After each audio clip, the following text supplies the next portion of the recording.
soaked and sinking, these stone terraces and sprawling gardens were the site of long-forgotten revelry and well-remembered regret.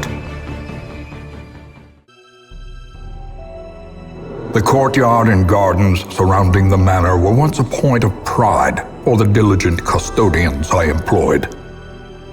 Great banquets and lavish social affairs were hosted here under the stars.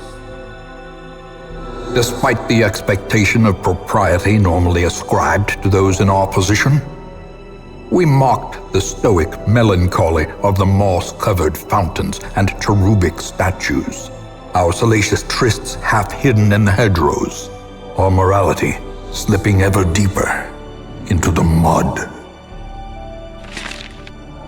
Madness can take many forms, but none so contemptible as man's belief in a mythology of his own making.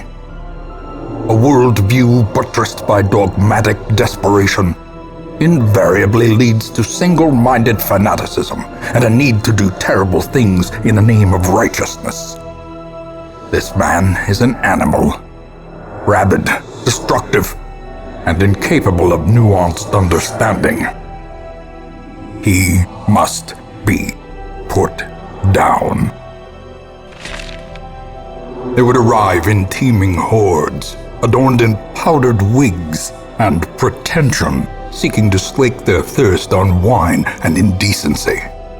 As intoxication invariably took hold, innocuous frivolities would escalate to ever more disturbing diversions. Orchestrating the hideous affair was a hunchbacked fiend who seemed to delight in proportion to the suffering he caused. I could have stopped him, I suppose, but I was a slave to my own appetites, and restraint would have rendered me a hypocrite. The feasting and revelry would last for weeks at a time.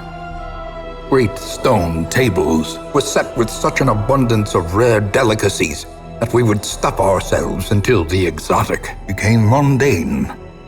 When the lavish spread began to spoil, a ravenous gourmand gleefully proposed that we sample from the fetid pile of composting refuse.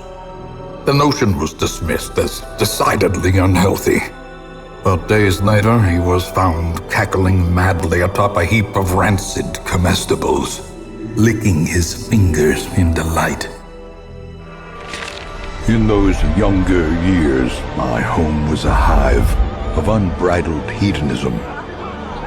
A roiling apiary where instinct and impulse were indulged with wild abandon.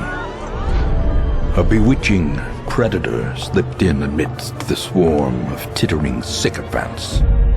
Though outwardly urbane, I could sense in her a mocking thirst.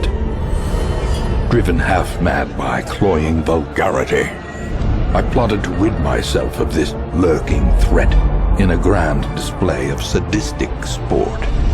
But as the moment of murder drew nigh, the gibbous moon revealed her inhuman desires in all their stultifying hideousness. Mercifully, the morbid encounter resolved itself in my favor, and I set to work pursuing degeneracy in its most decadent forms. The air pulsed with anticipation as I revealed the unnatural terroir of the house vintage. But my exultation was cut short as the attending gentry turned upon themselves in an orgy of indescribable frenzy.